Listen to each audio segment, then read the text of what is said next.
To view this video in English, please click the link given above. 11ാം ക്ലാസ്സിൽ പഠിക്കുന്ന എൻ്റെ എല്ലാ മക്കൾക്കും ബയോളജി മൈ പാഷനിലേക്ക് സ്വാഗതം. നമുക്കിന്ന് രണ്ടാമത്തെ ചാപ്റ്റർ തുടരാം. കിങ്ഡം ഫംഗയുടെ ക്ലാസിഫിക്കേഷനിലേക്ക് കടക്കുകയാണെങ്കിൽ ഇതിനെ 4 ക്ലാസ്സായിട്ട് തിരിച്ചിട്ടുണ്ട്.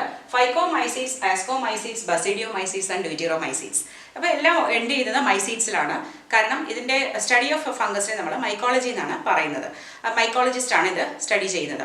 അപ്പോൾ ഈ പേര് എപ്പോഴും ഞാൻ പറയും, ക്ലാസിഫിക്കേഷൻ പഠിക്കാനുള്ള ഏറ്റവും എളുപ്പം എന്ന് പറഞ്ഞാൽ ആദ്യം ഈ ക്ലാസിഫിക്കേഷൻ നെയിം ആ ഓർഡറിൽ പഠിച്ചു വയ്ക്കുക. കാരണം ക്യാരക്ടേഴ്സ് എല്ലാം ഒരു ഗ്രഡേഷനിലാണ് പോകുന്നത്. അപ്പോൾ അത് ഓർത്ത് വെച്ചാൽ നിങ്ങൾക്ക് ഓരോ ഇതിലും എന്താണ് വരുന്നത് പെട്ടെന്ന് മനസ്സിലാക്കാൻ കഴിയും. അപ്പോൾ ഒന്നുകൂടെ പറയാം, ഏതൊക്കെയാണ് എൻ്റെ കൂടെ റിപ്പീറ്റ് ചെയ്യും. ഫൈക്കോമൈസീസ്, ആസ്കോമൈസീസ്, ബസിഡിയോമൈസീസ് and deuteromyces. Again, Phycomyces, Ascomyces, Basidiomyces, Deuteromyces. ഇനി ആ വീഡിയോ ഒന്ന് പോസ് ചെയ്തിട്ട് നിങ്ങൾ 2-3 പ്രാവശ്യം പറഞ്ഞൊന്ന് ഓർഡർ പഠിച്ചു നോക്കൂ. ഓക്കെ, എന്നിട്ട് തിരിച്ചു വരും. എന്നിട്ട് അപ്പോൾ ആദ്യത്തെ ഏതാണ്? ഫൈക്കോമൈസിസ്, ആസ്കോമൈസിസ്, ബസിഡിയോമൈസിസ്, ഡ്യൂറ്റീറോമൈസിസ്. ഡ്യൂറ്റീറോമൈസിസിൻ്റെ വേറൊരു പേരാണ് ഫംഗൈ ഇംപെർഫെക്റ്റി. അവിടെ എന്തോ ഒരു പ്രശ്നമുണ്ട് അല്ലേ, അത് നമുക്ക് നോക്കാം. അപ്പോൾ ഈ ക്ലാസിഫിക്കേഷൻ എപ്പോഴും എന്തെങ്കിലും ഒരു ക്രൈറ്റീരിയ വെച്ചിട്ടാണ് ചെയ്യുന്നത്. അപ്പോൾ ഇതിലെ ക്രൈറ്റീരിയ എന്തൊക്കെയാണ്? ആദ്യത് എന്ത് ടൈപ്പ് മൈസീലിയമാണ് ഇതിനുള്ളത്, പിന്നെ മോഡ് ഓഫ് സ്പോർ ഫോർമേഷൻ, അതായത് എക്സോജീനസ്ലി ആണോ പ്രൊഡ്യൂസ്ഡ്, എൻഡോജീനസ്ലി ആണോ പ്രൊഡ്യൂസ്ഡ്, അത് മൊട്ടൈലാണോ നോൺ മൊട്ടൈലാണോ, അതൊക്കെ വ്യത്യാസം വരും. പിന്നെ ഫ്രൂട്ടിംഗ് ബോഡി, ഈ സ്പോർ ഉണ്ടാകുന്ന സ്ട്രക്ചർ ഞാൻ പറഞ്ഞു, അതിൻ്റെയൊക്കെ പേരുകൾ ഈ ക്ലാസ്സുമായിട്ട് ബന്ധപ്പെട്ടിട്ടുണ്ട്. അത് നമുക്ക് വഴിയെ പഠിക്കാം. പക്ഷേ നമുക്കിവിടെ ഒരു കാര്യം ഇപ്പം മനസ്സിലാക്കാം, ഈ മൈസീലിയത്തിൻ്റെ ഡിഫറൻസ് എന്താണ്? നമുക്കറിയാം കുറേ ഹൈഫെ കൂടിച്ചേരുന്നതാണ് മൈസീലിയം. ഹൈഫെ എന്ന് പറഞ്ഞാൽ എന്താണ്? പ്ലൂറൽ ഓഫ് ഹൈഫ, ഒരു ത്രെഡിൻ്റെ പ്ലൂറലാണ്. ഇവിടെ ഞാൻ 2 വരച്ചിട്ടുണ്ട്.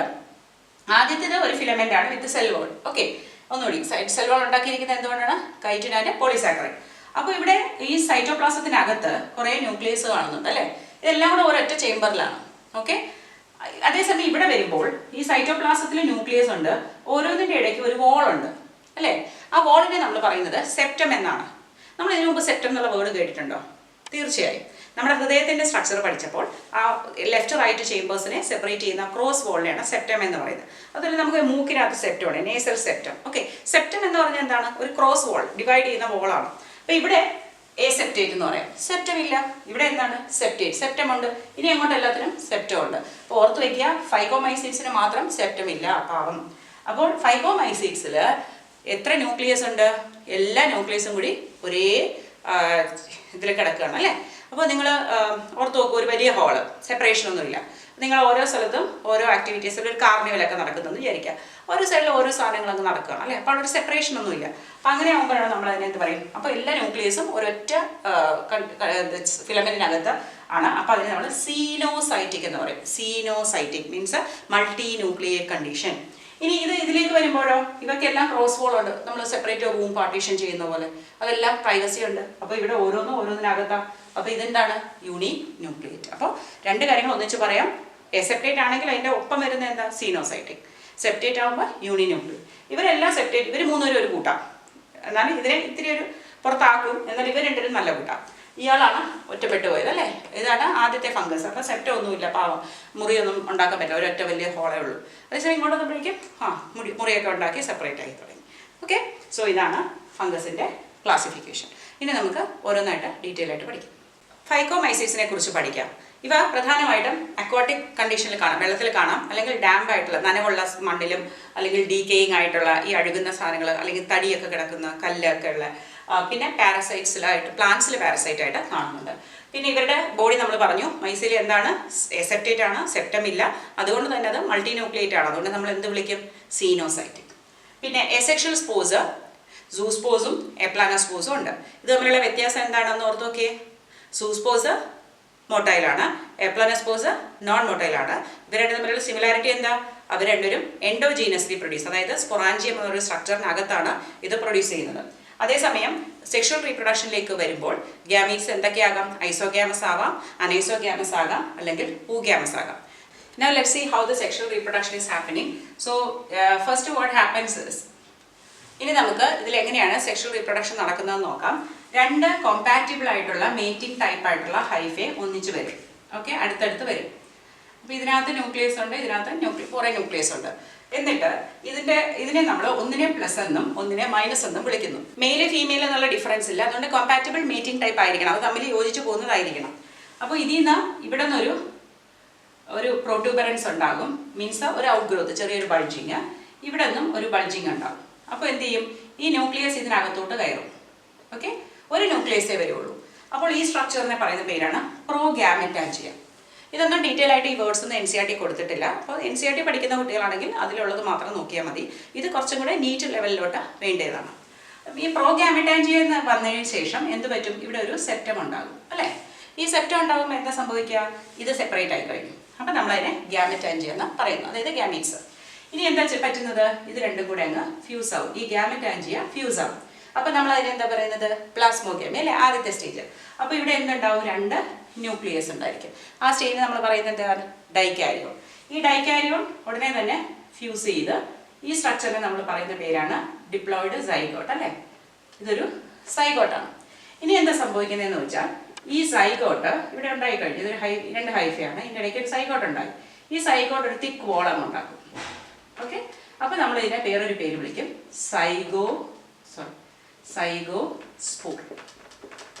ഈ സൈഗോസ്പോറിൽ നിന്ന് ഒരു ചെറിയ സ്റ്റോക്ക് ഇങ്ങനെ വരും. ഓക്കെ, എന്നിട്ട് ഇവിടെ ഒരു സ്പൊറാഞ്ചിയ ഉണ്ടാകും. ഈ സ്റ്റോക്കിനെ പറയുന്ന പേര് സ്പൊറാഞ്ചിയോഫോർ എന്നാണ്. ഓക്കെ, സ്പൊറാഞ്ചിയ സ്പോർ ഉണ്ടാകുന്ന സ്ട്രക്ചർ. അപ്പോൾ ഈ ന്യൂക്ലിയസിന്റെ അങ്ങോട്ട് പോയിട്ട് ഇത് മയോസിസ് നടക്കും. ഇനി മൂന്നാമത്തെ സ്റ്റേജ് നമ്മൾ പറഞ്ഞു, ഇവിടെ പ്ലാസ്മോഗാമി നടന്നു, അത് കഴിഞ്ഞ് കാരിയോഗാമി, ന്യൂക്ലിയസ് ഫ്യൂസ് ചെയ്തു, അടുത്തെന്താണ്? റിഡക്ഷൻ ഡിവിഷൻ അല്ലേ? അപ്പോൾ ഇവിടെ മെയോസിസ്, റിഡക്ഷൻ ഡിവിഷൻ അഥവാ മയോസിസ് നടന്നു. അപ്പോൾ കുറേ ഹാപ്ലോയിഡ് സ്പോർസ് ഉണ്ടായി. ഓക്കെ, ഇതിൽ പ്ലസ് സ്പോർസും ഉണ്ട്, മൈനസും ഉണ്ട്, രണ്ടും ഉണ്ട്. ഇനി അതേസമയം ഈ സ്പോറിനെ ബെയർ ചെയ്യുന്ന സ്ട്രക്ചറെ നമ്മൾ പറയുന്ന പേരാണ് സ്പൊറാഞ്ചിയം, പ്ലൂറൽ സ്പൊറാഞ്ചിയ. അപ്പോൾ spore bearing structures are called sporangium. ഇനി sporangium bearing this structure is called sporangiophore. അപ്പോൾ സ്പൊറാഞ്ചിയത്തിനെ താങ്ങി നിർത്തുന്ന സ്റ്റോക്കാണ് സ്പൊറാഞ്ചിയോഫോർ. അപ്പോൾ ഈ സ്പൊറാഞ്ചിയത്തിനകത്ത് നമ്മുടെ സ്പോറൊക്കെ വന്നു കഴിഞ്ഞു. ഇനി ആ സ്പോറെല്ലാം കൂടി സൈഡിലേക്ക് വരും. സൈറ്റോപ്ലാസം ഒക്കെ സൈഡിലേക്ക് വന്നിട്ട് ഇതൊക്കെ കുറേ സൈറ്റോപ്ലാസം അക്യുമുലേറ്റ് ചെയ്തിട്ട് ഇവർ ഈ സ്പൊറാഞ്ചിയം ബ്രേക്ക് ചെയ്ത് പുറത്തോട്ട് വരും. ഓക്കെ, ചിലപ്പോൾ ഒരു ന്യൂക്ലിയസ് ആയിരിക്കും, ചിലപ്പോൾ 2 കാണും, ചിലപ്പോൾ 3 കാണും. എന്നിട്ട് ഇതെന്ത് ചെയ്യും? നമ്മൾ നല്ലൊരു ക്ലൈമറ്റ് വരുമ്പോഴേക്കും കണ്ടീഷൻസ് ഒക്കെ ഫേവറബിൾ ആണെങ്കിൽ ഇവരെല്ലാം ഗ്രോ ചെയ്ത് പുതിയൊരു ഫിലമെൻ്റ് ആയിട്ട് മാറുകയാണ് ചെയ്യുന്നത്.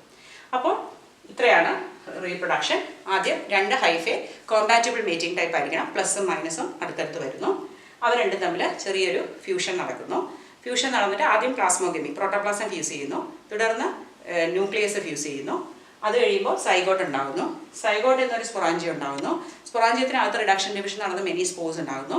സ്പോർസ് ലിബറേറ്റ് ചെയ്ത് പുറത്തു വന്നിട്ട് അത് എവിടെ സ്യൂട്ടബിൾ കണ്ടീഷൻ വരുമ്പോൾ വളരുന്നു. ഇത്രയേ ഉള്ളൂ സെക്ഷൽ റീപ്രൊഡക്ഷൻ. ഇനി ഇതിലെ എക്സാമ്പിൾസ് ഓരോ ക്ലാസ്സിൽ ഏതൊക്കെയാണ് വരുന്നതെന്ന് ഓർത്തിരിക്കണം. അപ്പോൾ ഫൈക്കോമൈസൈസിൽ വരുന്ന ആദ്യത്തെ എന്ന ബ്രെഡ് മോൾഡ് അഥവാ റൈസോപ്പസ്. ഇത് നിങ്ങൾ കഴിഞ്ഞ വർഷം ക്ലാസ് 10 ടെക്സ്റ്റ് ബുക്കിൽ പഠിച്ച എക്സാമ്പിളാണ് റൈസോപ്പസ്. അതായത് ബ്രെഡിൻ്റെ പുറത്ത് പൂപ്പൽ ഉണ്ടാക്കുന്നതാണ് ബ്രെഡ് മോൾഡ്. അതുകൂടാതെ ഒരു മെമ്പറാണ് മ്യൂക്കർ. അതും ഇതുപോലെ ഒരു ഫിലമെൻറ്റസ് ആയിട്ടുള്ള സ്ട്രക്ചറാണ്. പിന്നെ ഒരു ഇമ്പോർട്ടൻ്റ് ആയിട്ടുള്ള മെമ്പറാണ് ആൽബുഗോ.